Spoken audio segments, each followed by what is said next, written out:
Muito boa noite. Estamos chegando ao fim do segundo dia de 3 dias de Ukibar Day.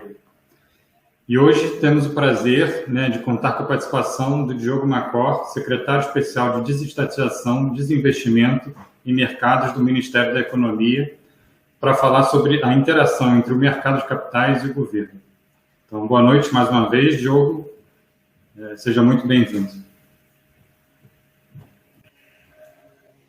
Obrigado, Alfredo. Boa noite a todos aí que estão nos acompanhando. Agradeço ao Ukibar pelo convite. Tá? Bom, eu vou fazer uma apresentação geral sobre o que a gente tem pensado aqui no governo enquanto estratégia, tá?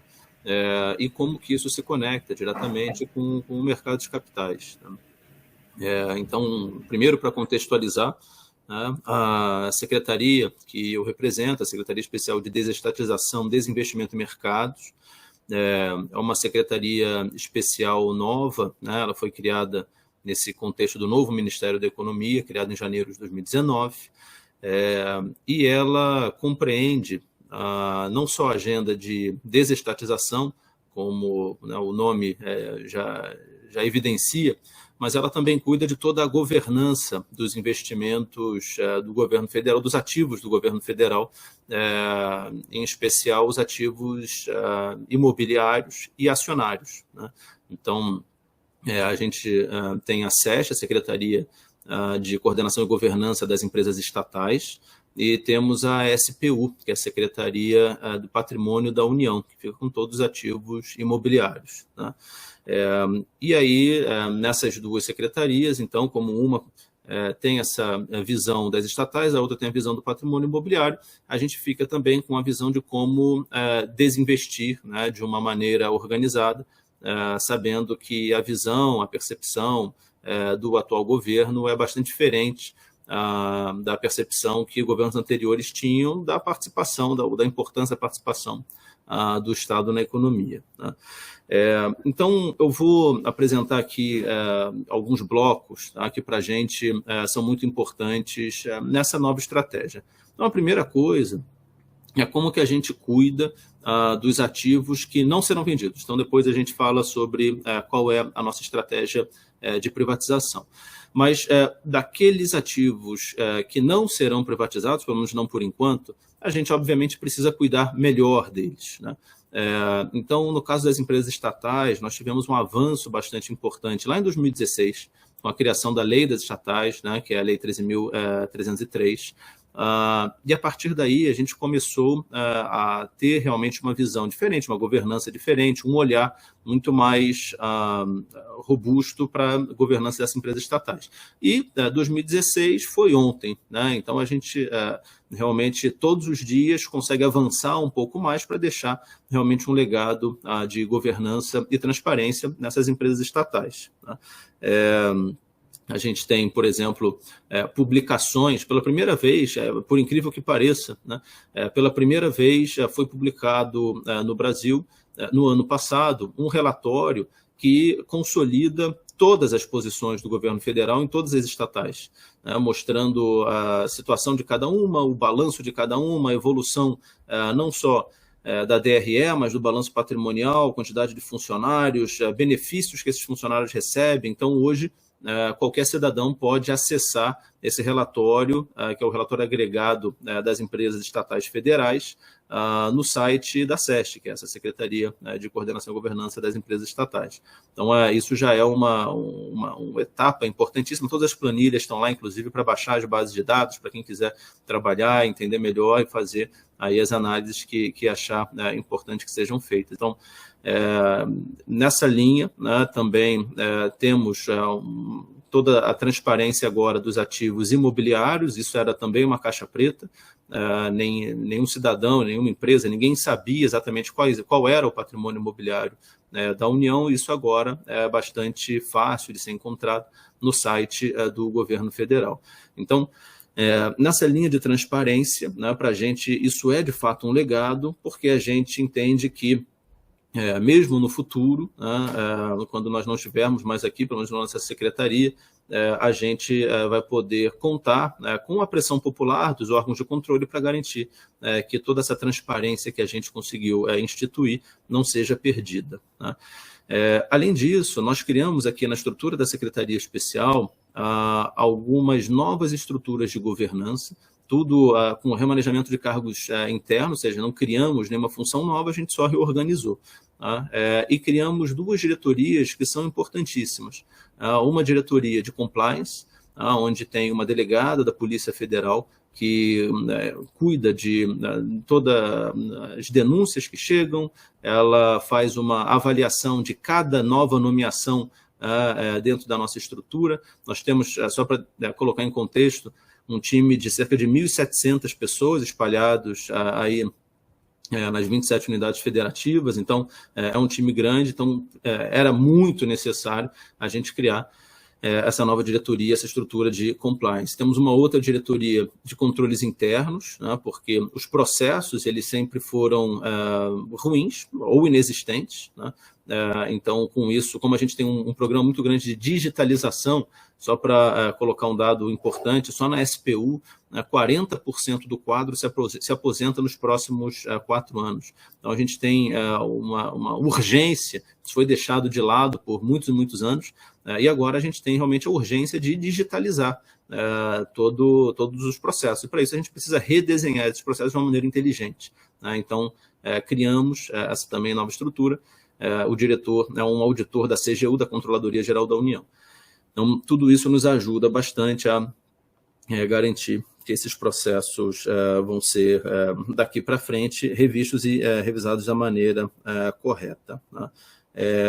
Ainda na agenda imobiliária, voltando para a questão de transparência, mas juntando ainda com a digitalização e a revisão do processo, né, tudo junto, a gestão desse patrimônio imobiliário no Brasil, historicamente, ela era muito politizada, ela não tinha uma inteligência por trás, e o que acontecia era que imóveis públicos eram emprestados, cedidos, ou para outros órgãos de administração federal, estadual, municipal, ou às vezes até para ONGs, setor privado, enfim, um pouco de tudo, sem controle e sem critério, né? O que nós fizemos foi criar toda a governança, ou seja, nenhum imóvel, e só para um outro número que muita coisa impressiona, mas é interessante a gente colocar isso só para que quem está nos ouvindo tenha ideia da complexidade que são as coisas.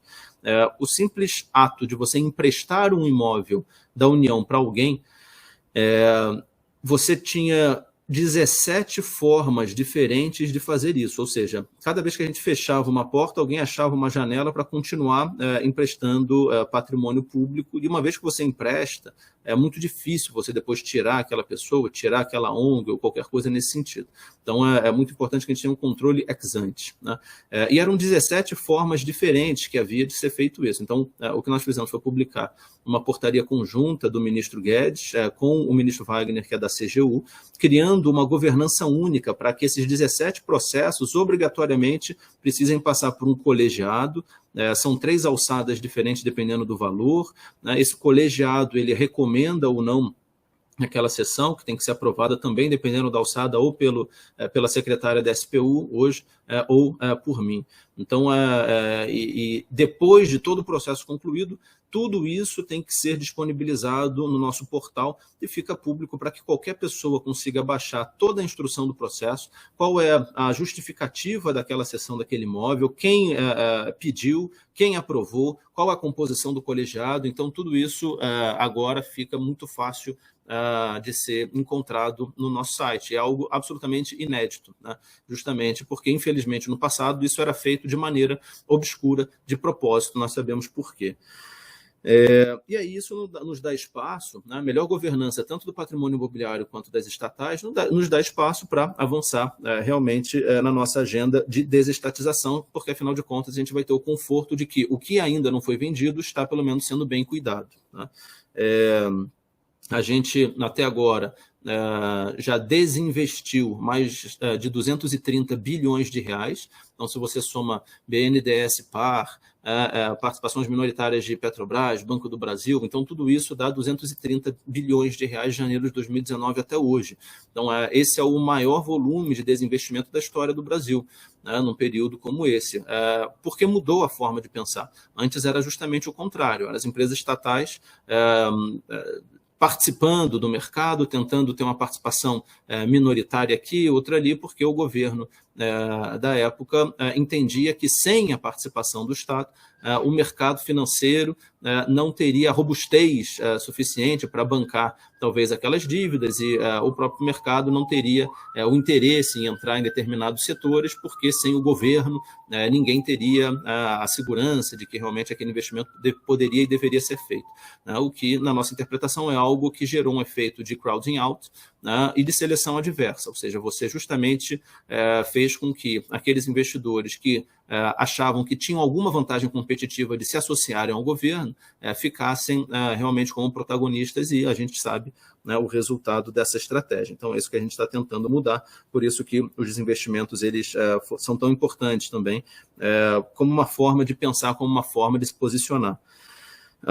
Bom, dentro das desestatizações, que então a privatização propriamente dita, nós herdamos uma carteira absolutamente inexistente, Então, quando chegamos, não tinha nenhum projeto em estudo, absolutamente nenhum. A carteira do PND, é o Programa Nacional de Desestatização, ela contava com apenas uma empresa, que era o Ceasa Minas, que estava lá desde 2000 e não havia nenhum estudo em curso, Enfim, ela estava simplesmente esquecida num buraco burocrático ali dentro do PND. Então, o que a gente começou a fazer, a gente, enquanto governo federal, começamos a incluir essas empresas no PND a partir de 2019, então já no primeiro ano. Existe toda aquela etapa burocrática de inclusão, depois o BNDES começa a contratar os estudos começam a ser feitos, e a gente agora começa a entregar, já tem alguns projetos no Tribunal de Contas, que é uma etapa obrigatória, para que uma vez que o TCU dê o aval, a gente possa publicar o edital. O projeto que mais nos perguntam é sobre a Eletrobras, então realmente esse é um projeto importantíssimo, ele carecia de uma aprovação legislativa, publicamos uma medida provisória em fevereiro, aprovamos essa medida provisória, acho que a maioria daqueles que nos acompanham, de fato, puderam observar todos os movimentos ao longo dessa negociação, não foi fácil. A primeira vez que a Eletrobras foi incluída no PND foi lá em 1995, ela foi excluída do PND depois por lei no governo Lula, por isso que a gente precisou derrubar essa vedação de inclusão da Eletrobras no PND também por força de lei.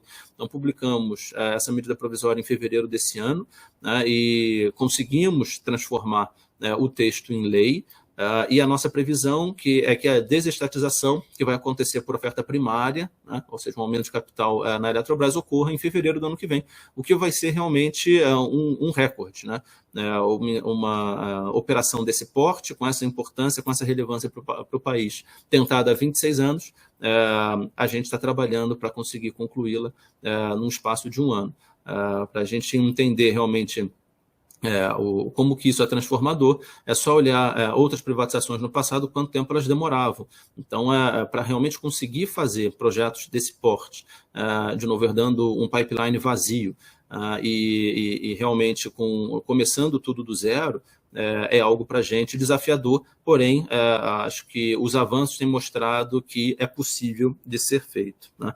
Os próximos etapas agora da Eletrobras, uma vez a MP aprovada, já tivemos etapas importantes depois, tivemos a definição do valor de outorga do estudo inicial aprovado pelo CNPE no dia 31 do mês passado. Esses estudos, então, agora já estão no TCU. Tivemos a criação da empresa, uma paper, por enquanto, que ela é necessária para receber os ativos que não podem ser privatizados.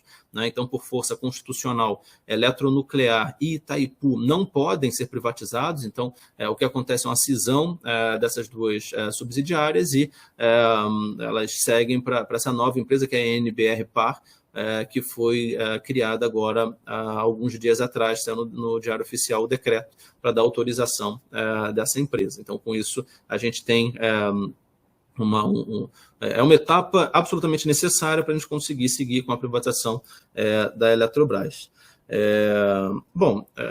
Esse é o projeto que mais se fala, pelo porte, mas a gente tem vários outros projetos que são absolutamente relevantes, não só para o país, mas também a nível local. Temos as privatizações das companhias docas. A primeira companhia doca do país a ser privatizada vai ser a do Espírito Santo. O edital publicado ainda esse ano, então os estudos já estão no Tribunal de Contas, então já teve tudo, as modelagens estão concluídas, a audiência pública já foi feita, então os estudos já estão no TCU, o TCU dando o ok, o edital é publicado. Para o ano que vem, a gente vai ter o Porto de Santos, também é transformador, a gente fala do maior porto da América Latina, então é um projeto que transforma realmente o país.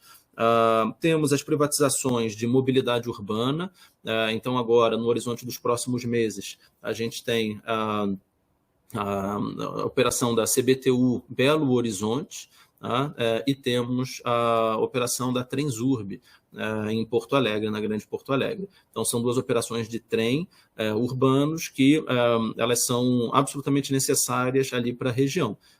No caso da CBTU Belo Horizonte, a gente fala em investimentos da ordem de 3,8 bilhões de reais, e no caso da Transurb, a gente fala de investimentos aí da ordem de 1 bilhão e 200 milhões de reais. Então, é algo que, finalmente, a população de Belo Horizonte e de Porto Alegre poderão ter acesso a um sistema de trem moderno. Ali a gente fala hoje de um material rodante de até 35 anos de idade. Então a gente consegue mudar bastante, fora toda a operação de real estate que a gente espera que aconteça de maneira associada a essa operação de mobilidade, o que também é algo transformador, porque em operações de mobilidade urbana no Brasil até hoje se fala apenas em cobrança tarifária, e é algo que no mundo todo já mudou, já migrou para uma operação integrada de mobilidade real estate, que é o que a gente busca fazer agora. E temos vários outros projetos, por exemplo, o do Ceasa Minas, que também está bastante adiantado. A audiência pública ela acontece ainda esse mês. A gente está apenas esperando um procedimento burocrático, um decreto a nível estadual, para que a gente possa fazer essa audiência pública. Temos a Ingea, a empresa gestora de ativos. Ela é uma empresa que foi criada há 20 anos atrás para receber ativos estressados da Caixa Econômica Federal. Na época, alguém resolveu achar que fazia mais sentido você criar uma nova estatal para receber ativos que uma outra estatal não tinha conseguido resolver. E agora o que a gente faz é a venda de cada carteira que a Ingea administra direto para o mercado. Então, esse projeto também está indo bem. O valuation das carteiras já está praticamente concluído, uma delas já está concluída, a gente está fazendo outra, a gente fala de 5 carteiras diferentes, e os editais devem ser publicados em fevereiro. Então, essa é a nossa carteira hoje mais avançada. Bom, a gente tem... então, isso a gente fala de desestatizações de empresas estatais. Temos uma agenda muito robusta também imobiliária. Então, eu comentei agora há pouco que, historicamente, os imóveis da União eles eram cedidos, emprestados, eles eram trabalhados de uma outra forma. O foco não era a venda desse imóvel. E o resultado disso é que, apesar de nós termos um ativo imobiliário da ordem de 1,5 trilhão de reais, boa parte desse ativo ele é inalienável. A gente fala de florestas, reservas, ilhas, coisas do tipo. E a parte que a gente, de fato, poderia vender, ou ela tem realmente muitos problemas jurídicos por trás, é uma área que está judicializada, é uma área que tem alguém ali em cima alegando uso capião ou qualquer coisa do tipo, ou são prédios que estão realmente em péssimas condições, ou estão ocupados por alguém. Então, é interessante que, obviamente, passados aí 521 anos, todos os espaços no país que estão desimpedidos, que sejam bons, que sejam interessantes, eles já estão ocupados por alguém, mesmo que esse alguém não esteja usando aquele espaço para nada.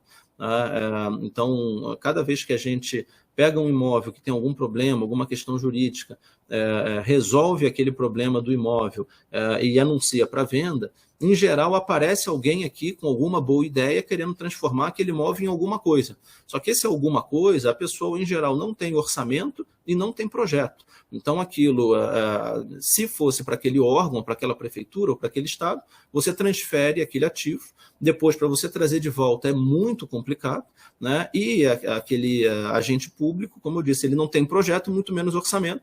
No meio do caminho a gestão da pessoa muda, né? Ou sai o secretário que pediu e aquilo acaba ficando abandonado, só que muda o gestor. Então é interessante que no governo todo mundo quer um imóvel abandonado para chamar de seu. É essa forma de pensar que a gente está tentando mudar. Olha, aqui uma venda de um imóvel, ele não só resolve um problema para a administração pública, né, que hoje gasta em manutenção, ou aquele imóvel pode ser invadido, né, e se ele for invadido, ele pegar fogo ou ele cair, a responsabilização é nossa. Então, uma vez que esse imóvel esteja vendido, você não tem esse problema, mas mais importante do que isso, você valoriza todo o entorno, né? Você fomenta a construção civil, você gera empregos, então é um ganho duplo. Né? Você tira um problema do governo e traz uma solução para a economia real. Então, nessa linha, a gente tem basicamente duas estratégias. Né?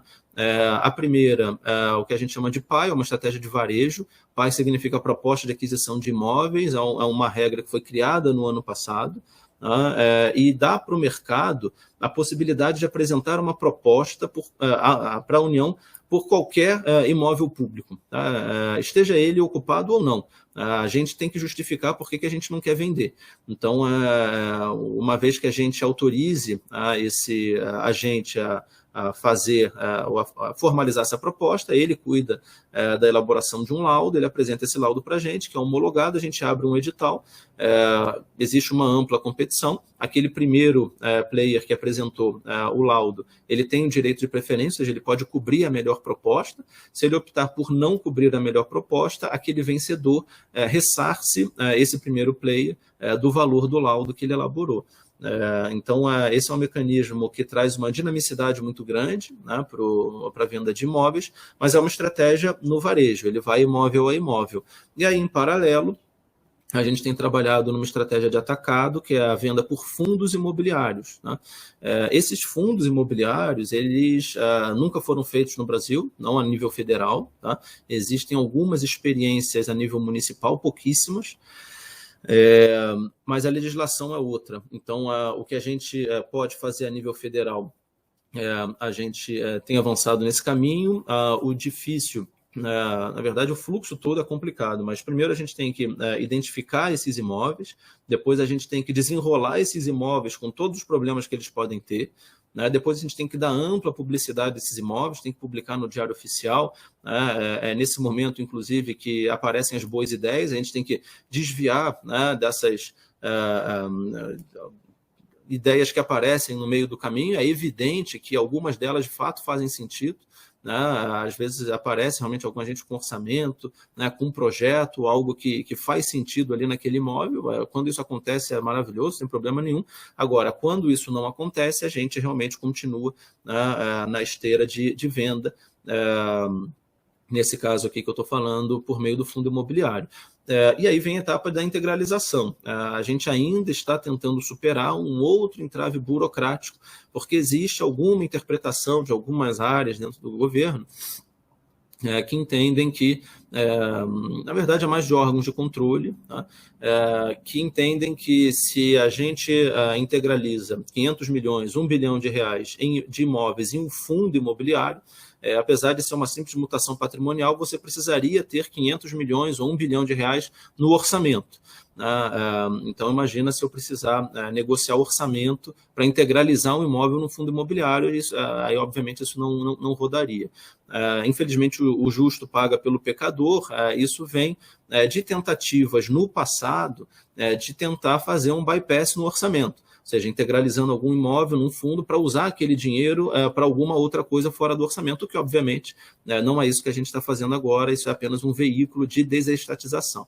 Então, eu tenho convicção de que a gente vai conseguir superar, né, esse impasse aí no futuro bem breve, para conseguir colocar isso Aí a gente está avançando bem, né, para conseguirmos colocar esses fundos aí até o final do ano já no mercado, né? E aí a lógica vai ser a seguinte: a gente primeiro licita, né, vai ter aquele padrão na B3, né, licitamos aquele fundo a um administrador. Então, nessa licitação selecionamos o administrador daquele fundo, ele vai ter um período para conseguir elaborar um business plan, criar realmente uma tese ali por trás daquele fundo. Ele vai ter que ter skin in the game, então vai ser obrigatória a integralização de recurso ali já naquele primeiro momento. A gente imagina alguma coisa em torno de 5% do patrimônio líquido. Obviamente, tudo isso ainda está sendo desenhado, mas a ideia é que exista já esse aporte inicial para ter realmente um comprometimento maior ali do administrador. Então, depois desse período que ele vai ter de elaboração desse plano de negócio, ele consegue aí sim captar no mercado. A união é diluída. Então, vocês vejam que até agora eu não falei em venda de cotas, né, da união. Então, a gente é diluído, novos investidores vêm, e a gente pode pensar numa secundária realmente para zerar a posição lá na frente, mas com isso a gente compartilha todo o upside. Onde que essa estratégia faz mais sentido? Naqueles imóveis de maior porte, que são ou de baixa de liquidez, ou que tem uma complexidade maior. Então, a gente está imaginando, ou que façam mais sentido de maneira agregada do que separados. Então, nós imaginamos hoje fazer fundos logísticos, fundos com vocação agro, teríamos fundos de desenvolvimento. Nós temos áreas urbanas de grande porte, 30, 40, 50, 60 hectares, super bem localizadas em áreas urbanas, e que são, obviamente, se não os melhores, mas com certeza um dos melhores imóveis de cada cidade no Brasil. Então, desse porte, com essa vocação, são projetos de desenvolvimento que a gente também pode fazer via fundos. Temos com perfil turístico, então imóveis no litoral brasileiro, enfim. Então tem realmente um pouco de tudo que a gente vai montar de maneira segmentada e, como eu disse, já temos um estágio bastante avançado. Então, essa é a nossa agenda de desestatização, tá? Então, tanto das estatais quanto do imobiliário.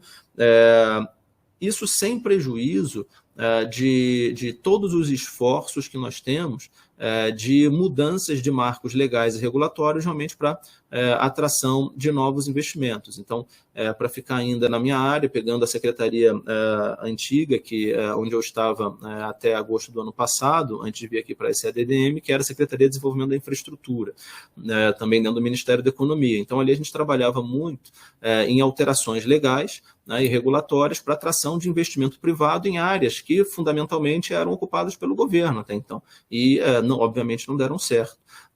Então, com isso, a gente teve o novo marco do saneamento básico, absolutamente transformador para o país, mas outras tantas mudanças super importantes. Na semana passada, aliás, 2 semanas atrás, se não me engano,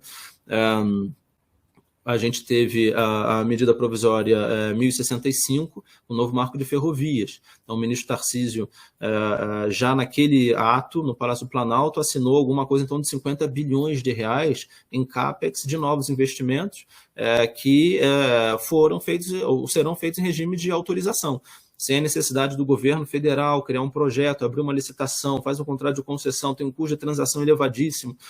Então, o regime de autorização ele é muito mais simples, muito mais rápido e dá para o mercado a possibilidade de fazer um investimento por conta e risco. Vocês vejam que só nesse evento de lançamento a gente já tinha 50 bilhões de reais em CAPEX esperando a autorização do governo, que não eram feitos porque simplesmente o governo não deixava. Então, nessa linha também tivemos o novo marco do gás, o novo marco de telecom. Então, realmente transformamos todos os setores da infraestrutura num período muito curto aí, de 2 anos e 9 meses. Tá? Isso tudo fora a mudança na forma de pensar das empresas públicas. Então, eu comentei agora há pouco da governança e que elas também desinvestiram. Só que não adianta nada você desinvestir se você continuar comprando, senão é enxugar gelo.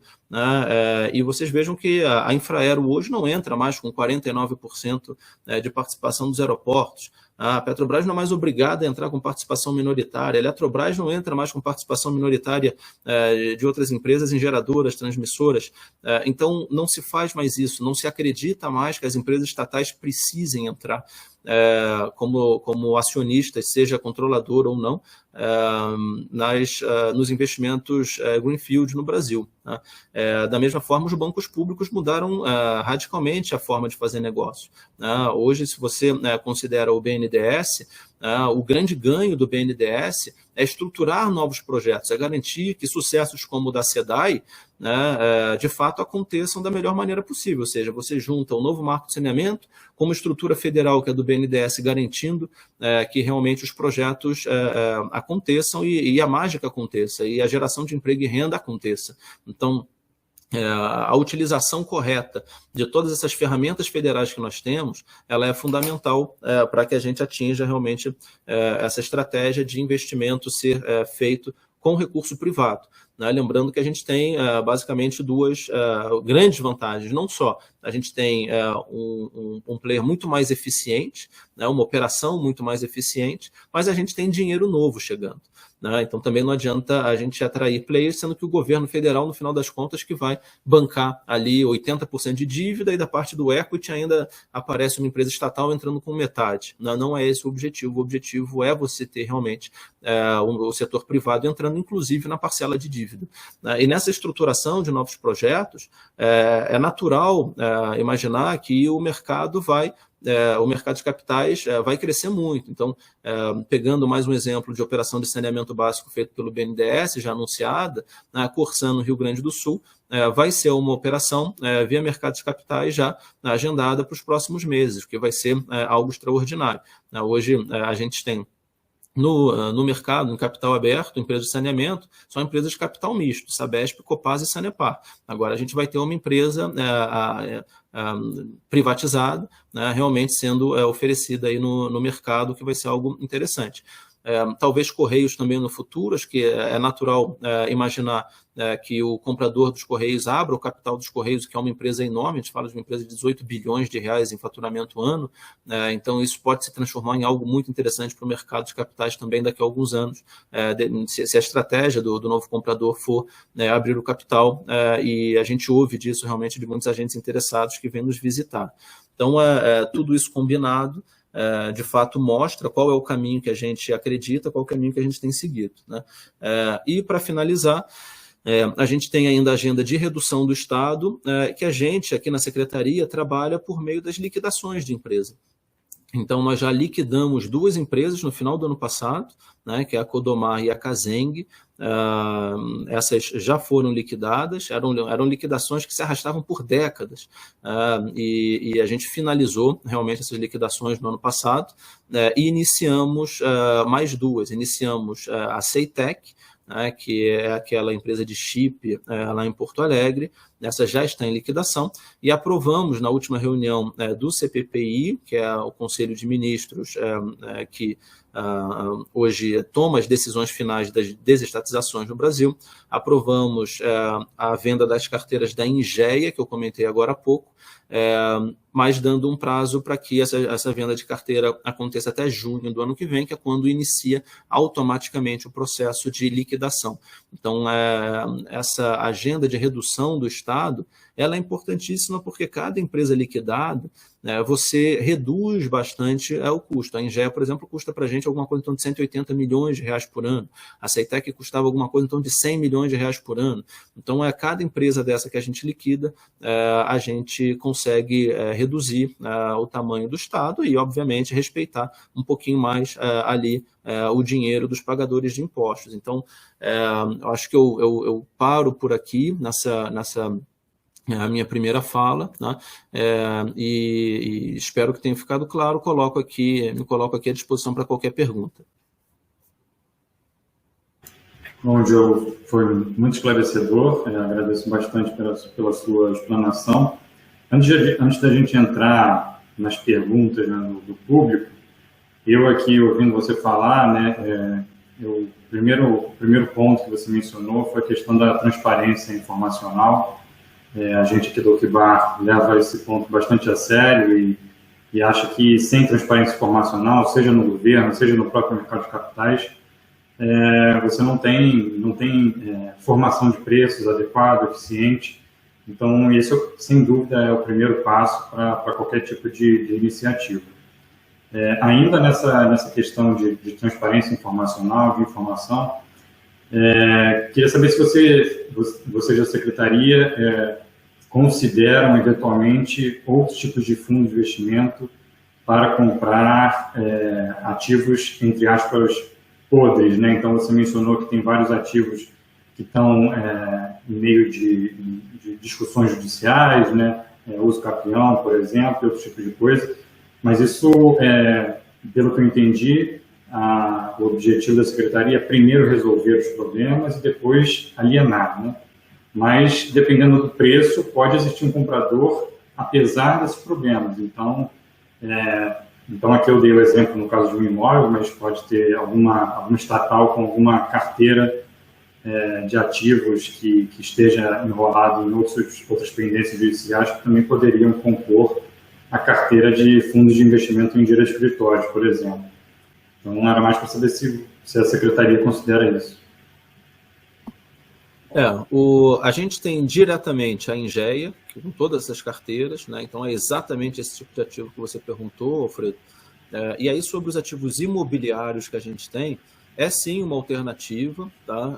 A gente empacotar isso e fazer um fundo de ativos imobiliários estressados, mas talvez fazer isso nesse momento traga uma complexidade um pouco maior, algo que já é complexo o suficiente. Então, primeiro a gente tem que testar o modelo, né, colocar alguns fundos, vamos dizer, um pouco mais palatáveis ali para rodar, e depois a gente vai incorporando alguns níveis adicionais de complexidade, mas está sim no radar. Tá? E aí, sobre securitização em geral, né, a gente tem algumas estatais já trabalhando nisso, né, como estratégia própria, mas é sim algo que a gente tem conversado, debatido muito dentro do governo para saber como a gente consegue escalar.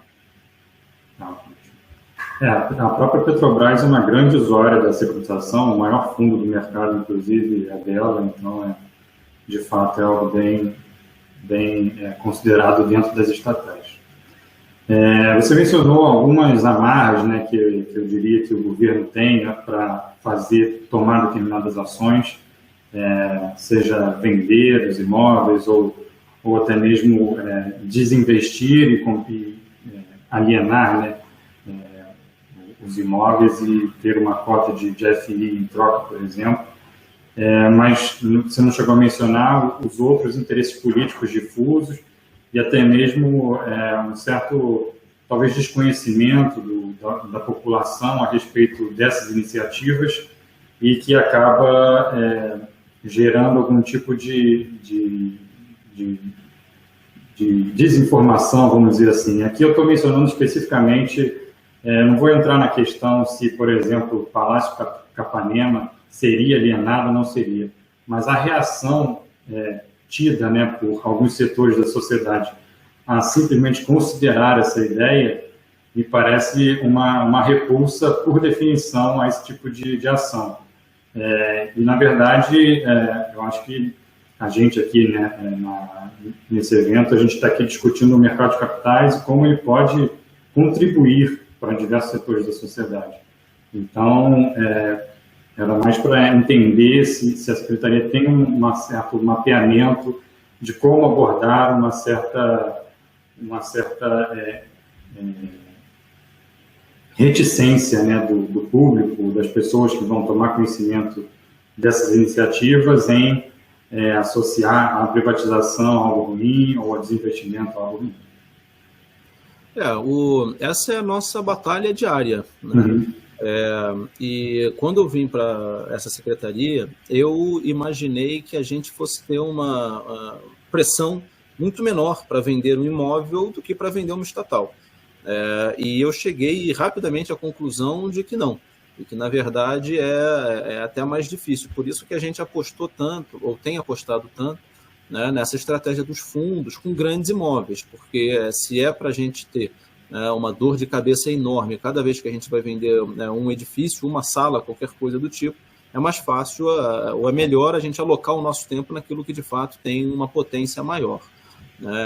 Curiosamente, essa agenda imobiliária, você comentou de toda a polêmica do Capanema, mas isso acontece, né, de maneira recorrente, ela é exatamente a mesma discussão que foi enfrentada no início das privatizações lá na década de 90.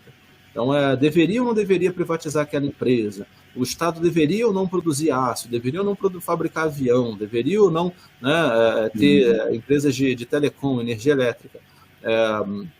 Passados aí 25 anos, a gente está discutindo a mesma coisa, mas para um edifício. É impressionante, né? O problema, o debate, né, ele volta com bastante atraso nessa agenda imobiliária e ela vai ter que ser superado, né? Porque se a gente venceu essa discussão para as estatais, eu acredito que a gente vai superar também para um edifício. Então, aqui o que a gente tem buscado da ampla publicidade. Você vê o ato em defesa lá do Capanema, com todo respeito ao edifício, à história que ele representa, mas ele tinha lá 2 deputados estaduais do PT, e eu contei na fotografia 17 pessoas que estavam ali na grande manifestação, né, porque a população olha, né, fala, puxa, isso é um prédio que está fechado há 7 anos, um prédio fechado há 7 anos, já gastamos mais de 150 milhões de reais na reforma daquele prédio, que ainda não tem nem previsão de ser concluído, né? Já morreu até gente no elevador que caiu, né? E quando a gente falou, né, em trazer um parceiro privado, até para garantir a abertura daquele edifício, a população, que aliás não era nem aberto, né? Garante a visita aos Jardins do Burle Marx, garante a visita aos painéis do Portinari e usa aquilo de uma maneira economicamente viável, todo mundo sai ganhando. Mas não veio realmente aquela movimentação de que é melhor manter ele fechado, gastando dinheiro público, né? E assim, é algo, como eu disse, que vai ter que ser superado, né? Com certeza. Isso ao mesmo tempo em que você tem aí, por outro lado, dentro do mercado de capitais, uma popularização enorme dos fundos de investimento imobiliário. Já temos aí mais de 1 milhão de investidores em FI, o que é uma conquista enorme, considerando aí o desenvolvimento do mercado de capitais brasileiro. Então, é um pouco das contradições do Brasil. Eu vou chamar o Pedro agora para a gente pegar algumas perguntas da plateia, e aí ele vai selecionar algumas delas e passar para a gente. Bom, vamos lá. A gente tem uma pergunta aqui feita pelo Sérgio, e ele fala aqui: o BNDES está coordenando a estruturação destes fundos imobiliários que tem por objetivo a desmobilização de imóveis estatais. E aí a pergunta dele é a seguinte: esse processo está sendo realizado só através do BNDES? Bom, acho que o Pedro travou, mas a pergunta está aqui na tela, né? Eu posso responder, Alfredo? Pode, claro, sim. Tá. Vamos lá. Sérgio, o BNDES ele não está coordenando essa estruturação dos fundos imobiliários. A gente está fazendo isso in-house. Tá? Temos parceiros excepcionais lá no BNDES, eles têm ali um time fera, tá? Com agenda imobiliária, mas é um parceiro possível ali para alguns produtos. Tá?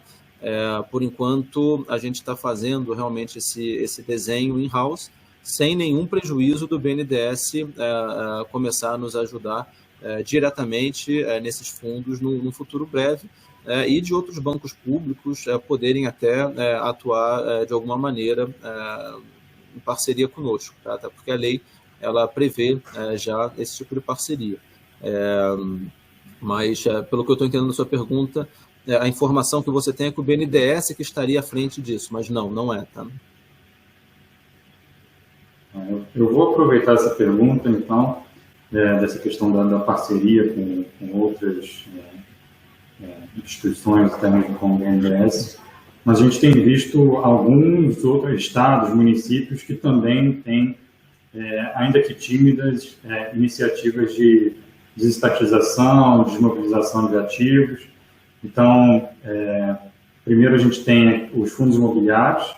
Então, o governo do estado de São Paulo fez uma concorrência alguns anos atrás, Infelizmente, apesar do término da concorrência, do início da estruturação do fundo, o fundo ainda não se tornou operacional. E, além disso, dentro do mercado de FDIC, a gente tem iniciativas relacionadas à Coab, de São Paulo, da Prefeitura de São Paulo, que foi um fundo operacional, que foi um fundo de sucesso, né? E temos outras iniciativas, até mesmo da Coab de Minas Gerais. Então, acho que a minha pergunta aqui é mais para saber se a Secretaria trabalha em conjunto com outras secretarias homólogas para, de certa forma, ampliar, né, o escopo de atuação pelos outros entes federativos, seja estados e municípios, que também vão ter suas próprias amarras, vamos dizer assim, e muitas vezes não tem a musculatura que o governo federal tem para mobilizar a mudança de regulamentação, de portarias, de outros normativos. Não, a gente não tem trabalhado com eles, até porque a gente precisa testar primeiro o modelo para a gente, né? Agora, o que nós temos feito é mergulhado nessas ainda poucas, como eu comentei, mas importantes experiências aí municipais, tá? No caso de São Paulo, o nosso entendimento é que o erro principal, os erros principais ali do fundo, foram você não ter realmente o skin in the game ali, né, do administrador, que a gente resolve colocando um aporte inicial. Com isso a gente tira, enfim, qualquer tentativa de aventura ali nesse fundo, tá? A gente vai ter como o principal atrativo não a taxa de administração, e sim um success fee do QCD benchmarking, tá? Então, com isso, a remuneração real daquele administrador, daquele gestor, vai ser no sucesso. Então, você coloca realmente a cenourinha ali para ele. Então, acho que com esses fatores, fora realmente um critério de habilitação que seja aderente ao porte dos fundos que a gente vai querer fazer. Até porque, diferente também do de São Paulo, o nosso fundo não vai ser de venda. A gente vai ter fundos de desenvolvimento, a gente vai ter fundos logísticos, né, fundos de renda, então vai ter um pouco de tudo ali. Mas, para responder objetivamente a sua pergunta, a gente não tem trabalhado auxiliando os subnacionais na estruturação desses fundos, mas a gente tem estudado o que já foi feito no passado para aprender com os erros e conseguir corrigir. Ótimo. Bom, o Sérgio fez uma outra pergunta, né, ainda na toada da primeira dele. Pergunta se é possível a iniciativa privada propor operações de desmobilização, e ele continua a pergunta, sem a necessidade de passar por bancos oficiais. Não sei se aqui a intenção dele é falar de fundo, mas a iniciativa privada ela pode sim ter o que a gente chama do unsolicited proposal, né, que é o que a gente traduziu para PAI, né, para proposta de aquisição de imóvel. Uhum. Então, se porventura um fundo, né, um FII já existente, se interessa por algum imóvel federal, né, e quer fazer uma proposta, então o fluxo é esse. Então, você tem lá um determinado imóvel, e a gente tem agora o mandato de venda também do INSS, então não só os imóveis que estão direto com a SPU, mas também os do INSS. A gente acolhe aquela primeira proposta, então o Sérgio vai lá e fala o seguinte: olha, União, tem esse terreno vazio aqui que eu tenho interesse, né, em comprar. Vocês têm interesse em vender? Vem para a gente. Se a área não estiver diretamente conosco, a gente aciona o órgão, pergunta para o órgão, olha, você tem interesse em vender esse prédio? E às vezes, mesmo um prédio ocupado, o órgão responde que sim, porque às vezes ele já tem um projeto de sair dali, para ele, enfim, é até bom, é um custo a menos que ele vai ter de manutenção. Então, se a resposta for positiva, a gente volta para o Sérgio e fala assim: Sérgio, temos interesse em vender. Aí que o Sérgio vai correr atrás de um laudo de avaliação, ele fica com esse direito de preferência, e aí vem aquele fluxo que eu já comentei. Então, o setor privado pode sim, ele iniciar essa proposta com a gente por meio desse mecanismo de PAI. Ótimo. Pedro, mais alguma pergunta? Bom, aqui no chat a gente não tem, por enquanto, mais nenhuma pergunta, mas talvez fazendo aqui uma colocação rápida, O Diogo falou bastante, né, sobre o patrimônio imobiliário da União, a respeito de ter ali um valor de 1 trilhão, mas, assim, efetivamente,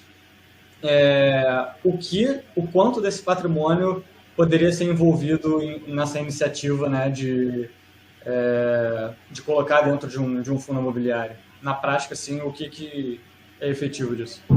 Olha, Pedro, desse montante a gente já identificou cerca de 100 bilhões de reais que são alienáveis. Tá? Então, independente se a gente vai vender por meio de uma venda tradicional, ou seja, a gente fazendo uma avaliação, abrindo um edital e colocando isso para venda, ou pelo mecanismo de PAI, ou por fundos imobiliários, a nossa meta aqui, que é o que a gente conseguiu identificar, eu não vou nem dizer que é low hanging fruit, porque, olha, essa fruta é alta para burro, a gente tem que botar escada, tem que ir buscar de helicóptero, mesmo assim já é complicado, né? Mas é o que a gente acha que é possível de ser feito. Tá? Então, esse é o volume que a gente tem hoje como target. E só para dar uma dimensão da diferença de potência da nossa alternativa tradicional, de ser a gente identifica um imóvel, a gente faz um laudo de avaliação, a gente abre um edital, a gente põe para venda, e aí o mercado que vai olhar se interessa ou não a ele comprar aquele imóvel, tá? Até o mês passado, para cada R$1 de editais que a gente abria, a gente só conseguia converter esse R$1 em 3 centavos para o Caixa do Tesouro. Tá? Então, a gente tinha 97% de frustração nos leilões. Esse era o tamanho da incompetência ali, né, que nos perseguia. Ao passo que, uma vez efetivamente implementado esse mecanismo de PAI, quando o mercado faz a proposta, né, e aí o mercado que identifica aqueles imóveis, não adianta eu querer vender aquilo que ninguém quer comprar. Né? Ou seja, o próprio mercado chega e fala, vamos me interessar por isso, por aquilo, ele já faz uma primeira proposta, aí sim eu abro o edital, isso é importante que fique claro, a transparência continua igual, né? Todo mundo fica sabendo que aquele imóvel está sendo vendido, dependendo do porte do imóvel, o edital fica aberto por 30, 60 ou 90 dias, tudo no nosso site, imóveis.economia.gov.br. Então, desde que esse novo mecanismo foi criado, para cada R$1 de edital que eu abro, isso se converte em R$1,62 para a União. Tá? Porque o ágio médio desses editais tem sido ainda de 62%. Então, esse é o efeito que a gente teve. De 3 centavos, passou para 1,62. Tá? Então, só para a gente entender que realmente é uma mudança de paradigma e a gente pode sim acreditar que a gente vai conseguir muito rapidamente escalar esse modelo. Ótimo. Diogo, estamos chegando aqui ao fim do nosso tempo.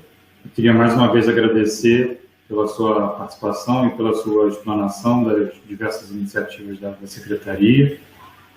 Desejo boa sorte na sua empreitada e abro espaço para, se você quiser fazer as suas considerações finais.